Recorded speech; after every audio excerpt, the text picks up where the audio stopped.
Hmm, mukhang meron ditong maglalayas. Saan punta? Ito yung alsabalutan dati mga babes. So, yun no. Ang konti lang pala ng gamit dati. No? Yan lang yung dala. No? Hindi mo na dala yung rep, di kagaya ngayon, dala mo yung rep, dala mo yung heater. Pero dati yan, ganyan lang, yung panungkit na ganyan. Tapos sa dulo, yan, yung parang tela, nandiyan sa loob yung mga damit mo, no? Yan. Pero ngayon, no, iba na, hindi na ganyan yung pang-alsabalutan. Pero tingnan mo, whoever this energy is, parang magsisimula sa malayo, aalis sa malayo, no? Pero parang, alam mo yung energy na wala na siyang pakialam. Tingnan mo, malalaglag siya sa bangin. Look at that. Oh. Pero tingnan mo yung face niya. Parang kanta lang ni Lady Gaga. Pop, pop, pop, poker face, pop, pop, poker face. Diba? Ibig sabihin, parang, bahala na si Batman. Kung ano mangyayari sa akin kapag ako'y nagpakalayo-layo, umalis, magsisimula ng bago sa buhay ko. Parang ganyan. So, alamin natin kung sino yan kasi sa nasa-sense natin dito, mukhang hindi ikaw yan, mare or pare. LGBTQ na tayo ditong gender, tandaan nyo yan. Okay. So, let us see.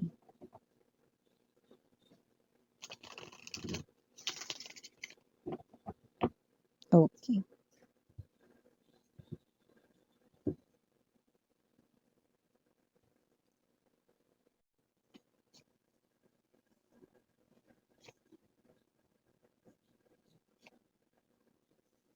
Oh. Okay.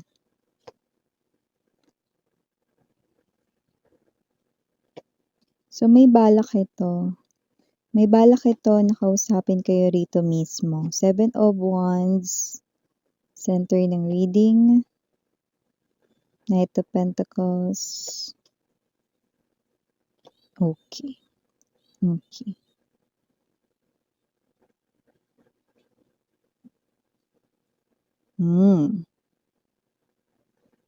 Senti-sentihan siya. Senti-sentihan. Maaaring nakakita ka rito ng maraming number 4s or angel number 444 or maybe kung hindi ikaw, maaaring itong person na to. Okay? 4 means family, home. So this could be the person here na ex-husband mo, ex-wife mo, ex-boyfriend, ex-girlfriend, no? Yung gusto mo na sana talagang pakasalan. So, sino man tong energy na to, lumalabas po siya bilang Page of Cups, no? At ikaw naman bilang Queen of Swords. Lahat tayong gender dito, ha? Babae, lalaki, LGBT, lahat ay welcome. Okay? So, kung papansin mo, lumbas siya bilang page, pero ikaw lumbas ka bilang queen. So, ibig sabihin, okay, ang energies ninyo hindi pantay, no? So, meron kasi ritong energy, no, na ang person na to ay may energy na bago siya rito tuluyan na lumayo sa'yo, kakausapin ka muna niya, okay? At itatanong niya rito mismo sa'yo kung mahal mo pa ba siya or kung hindi mo na ba siya mahal. Yun o. So, maaaring iba sa inyo iniisip ninyo, kailangan pa ba yun? Ispilingin, miss yan. Nakita ko kasi nakatalikod kayo sa kanya rito. No? So, lumalabas, yan naman, nakatalikod ka rito, mare. Oh. Or pare, wala tayong gender dito. Ayan. Okay? So, pwedeng kayo ito mga babes, no, na parang siguro tinalikuran niyo na rin ang nakaraan, no, ayaw niyo nang maalala ito, no. So, etong person na 'to na ay posibleng sumubok at nag-try na rin ditong suyuin kayo pero maaaring walang nangyari or maaaring kasi kayo ito wala na kayong tiwala sa kanya at nararamdaman niya po iyon. Okay? With the High Priestess energy, malakas po ang pakiramdam ng person ninyo. Though hindi siya nanonood at naniniwala sa mga tarot or energy readings ang person ninyo na malakas siyang makiramdam. Okay? Kaya itong person na 'to na ay lalapit sa inyo 'no, kasi parang feeling hopeless na siya rito. Pero gano'n pa man, Six of Wands in reverse at Six of Swords ang ibig po sabihin nito 'no, okay, umaasa pa rin siya 'no, na sa huling pagkakataon baka, okay, sabihin mo sa kanya ritong mahal mo pa rin siya. Baka sakaling pigilan mo siyang umalis 'no. So, gano'ng klase yung kanya rito 'no, na naiisip na baka puwede pa manalo dito. Baka puwede pa siyang magwagi dito. So, nakikita ko rito na itong person na 'to, though isa itong bagay na mahirap, okey, na parang, hindi niya alam, okey, yung magiging sagot mo dito, tutuloy pa rin niya. Gagawin niya pa rin dito 'no. With the Knight of Pentacles energy nakikita ko na ang person na 'to 'no, seryoso naman siya rito at sincere din sa kanya ritong sasabihin. So, ibig sabihin 'no, parang feeling niya talo na siya rito 'no, pero parang for the very last time, bago ko tuluyang sumuko sa mismong araw na yon, kakausapin ko muna si collective at itatanong ko sa kanya mismo, tatanong niya raw sa iyo mismo kung wala ka na ba talagang pag-ibig or pagmamahal sa kanya. Toroy 'no, hindi mo na ba talaga ako mahal? Gusto mo ba talaga akong umalis sa buhay mo? Sabihin mo lang na hindi, hindi na ako aalis. Uy! Gano'n na gano'n mga babes 'no, gano'n na gano'n ang magiging thought or magiging dating ng kanyang sasabihin sa inyo 'no, at yung iba yun talaga mismo yung maririnig ninyo, okey? Wala ka na ba talagang nararamdaman para sa'kin, hindi mo na ba talaga ako mahal kasi eto na yung huling pagkakataon para ako ay, mag-move on na rin sa aking life 'yan 'no. Pero kung pipigilan mo daw siya, 'yan 'no, siyempre magpapapigil siya. Yun naman kasi yung goal niya, eh, 'no, kakausapin ka niya rito mismo. Ngayon, kung magpapakita ka rito ng isang positibong sagot sa kanya, magiging, bagay yun na panghahawakan niya para hindi umalis or hindi rito lumayo sa'yo, yun. Bago natin pag-usapan itong reading na 'to na punong-puno rito 'no ng kadramahan niya, batiin muna natin everybody. Hi and hello there everyone, my name is Yan. Welcome new subscribers na mainom ng mga waters, mga babes 'no, dahil medyo mainit ang ating panahon 'no, mga sunod-sunod na, mga ilang araw na, okey. So, keep yourself 'no, hydrated. And of course, okey, tandaan ninyo wala tayong gender dito bawal lalaki, LGBT. Possible din magpalit ng roles dahil general reading ito at meron pa tayong isa pang channel ang Dalnim, which means Goddess of the Moon in Korean. Mangyari lamang na i-click yung link sa description box ng reading na ito para makarating kayo doon, okey? At siyempre kagaya ng binanggit ko wala tayong gender, bawal lalaki, LGBT, okey? Just take only what resonates. And of course, timeless tayo. Ibig sabihin puwedeng nangyari na sa iba, nangyayari naman ngayon na sa iba naman ay mangyayari pa lang. But definitely, punong-puno ng,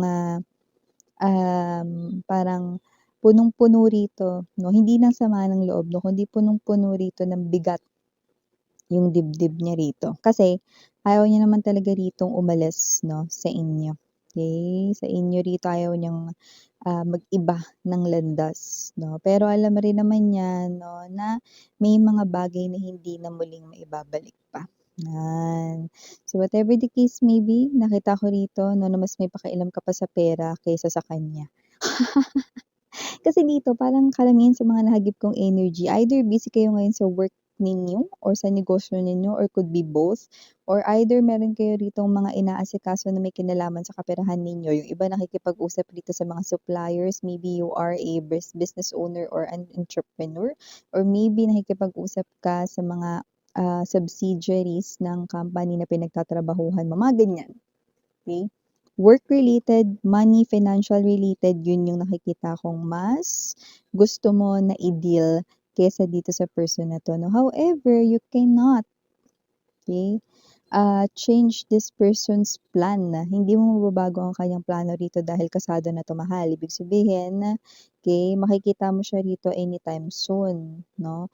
Etong person na 'to 'no ay, parang may energy siya rito ng aalis na, hindi na rito magpaparamdam sa inyo, pero sa huling pagkakataon, okey, tatanong niya rito mismo sa inyo, gusto niyang marinig mismo sa inyo na hindi mo na siya mahal. Ngayon kung hindi mo na siya mahal at sasabihin mo yun sa kanya, okey, aalis na siya dito sa buhay mo, okey. Pero hoping po siya na ang maririnig niya rito 'no, ay mahal mo pa rin siya 'no. Eh, teka Miss Yan, paano kung ganito, sabihin ko sa kanya na meron pa akong natitirang feelings para sa kanya pero ayoko ng maging kami.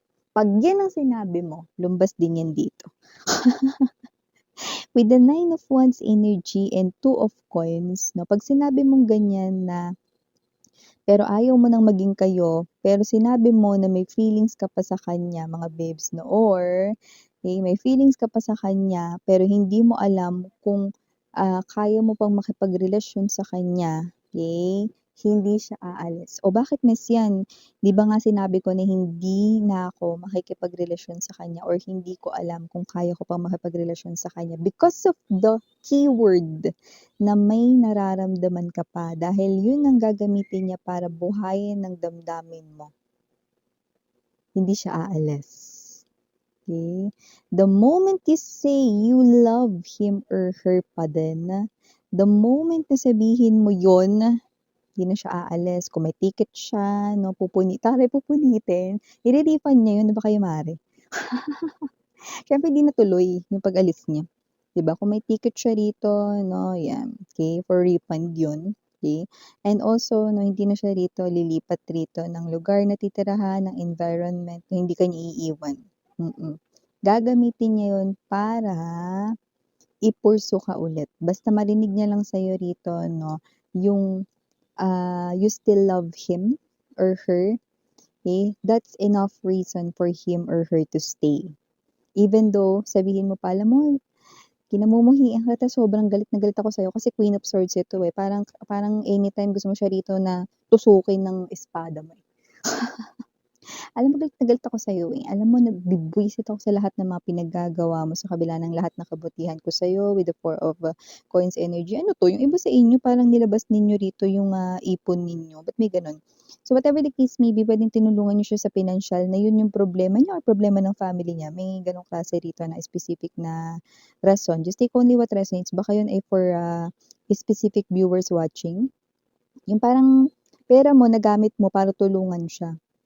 Nakuha mo? So whatever the case may be, yun yung nakikita ko dito, mga mahal. And of course 'no, whoever this energy is, so this person here, okay, will do this na parang ano 'to miss yan, parang tina-try niya lang ba rito na, parang pain ba ito or bait? Not really, kasi may energy siya rito na when you say na hindi mo na siya mahal or kapag sinabi mo yun, this person here will go away, okey? So, aalis talaga siya rito 'no, magpapakalayo-layo, yung nakikita ko rito 'no. So, whatever the case may be, this person will see this as a missed opportunity with the Four of Cups, okey? Wala daw siyang choice kundi, okey, gumawa ng panibago ritong chapter ng life niya without you, but it will take a lot of courage, okey, to do that, okey? So sa ibig sabihin 'no, sa ibang, pananalita 'no, itong person na 'to 'no, ay mahihirapan ritong maging tunay na masaya 'no, at makuntento sa mga bagay na, makakamtan niya or magkakaroon siya sa kaniyang new chapter ng life, 'yan. Pero kung pipiliin mo rito 'no, na sabihin sa kanya na, "Oo, mahal pa kita pero ayoko na sa'yo, eh." Still, kapag narinig niya yung ano, parang bell yun, eh, ting, ting, na parang bell yun sa tenga niya. Basta marinig niya lang yung salitang, "Mahal pa kita," or "I still love you," yun na yun, okey? Hindi yan aalis, okey? So, hindi pa yan yung magiging last na time na makikita mo yung kaniyang face 'no. That person will pursue you, okey? Kasi gagamitin niya yung remaining feelings mo para sa kanya 'no, to stay. Okey. Pero kung siya'y sinusuwerte-suwerte rito 'no, at kung sasabihin mo 'no, napipigilan mo siya kasi mahal mo siya, ayaw mo siyang umalis, then dun niya rito parang panalo ang energy niya. Maaaring maging proud pa siya sa sarili niya na buti na lang bago ako umalis nagpaalam muna ako sa kanya. Buti na lang bago ako tuluyang lumayo sa kanya o yung iba ha, hindi naman literal na lilipat sa ibang lugar, pero yung iba yes, oo 'no. Pero yung iba, hindi naman dito lilipat ng bahay o hindi naman lilipat dito ng lugar, ngayon kung katrabaho mo siya, lipat siyang trabaho, siya mag-a-adjust. Ngayon, kung hindi naman 'to tungkol sa lugar, hindi na ito magpapakita sa'yo. Siya na rin dito yung parang like let's say kung lang ha, kayo ay konektado pa sa Facebook 'no, nakikita ko rito na itong person na 'to 'no ay, maaaring i-unfriend na kayo, 'yan, or gumawa na lang siya ng bagong account kung hindi niya kayang i-unfriend kayo, 'yan. 'Yun yung nakikita ko dito. Yun, 'di ba? O initials na tayo dito, pero siyempre nasa inyo 'yan ha, kung gusto niyo pa rin siya ditong tanggapin. Alam niyo naman sa channel na 'to walang pilitan 'no, tsismisan lang tayo rito 'no. Ito yung mga balak niya rito ngayon, paghandaan ninyo 'no, kasi hindi mo 'to alam dahil busy ka rito sa iyong, personal na buhay 'no at, karamihan sa inyong kaperahan, kayo busy. Okay, initials na tayo, capital letter C, capital letter S, capital letter N, capital letter G, and capital letter J. Capital letter I, capital letter S, capital letter B as in boy, and capital letter P. For small letters, we have O, G, A, W, Y, R, N, and last but not the least, S. So yeah, these are all the messages we've got right here for you, sweethearts. Again, I'm Yuriana, only for the girls and Yana, do not for the boys. Sarang hayo, love and light. Annyeong.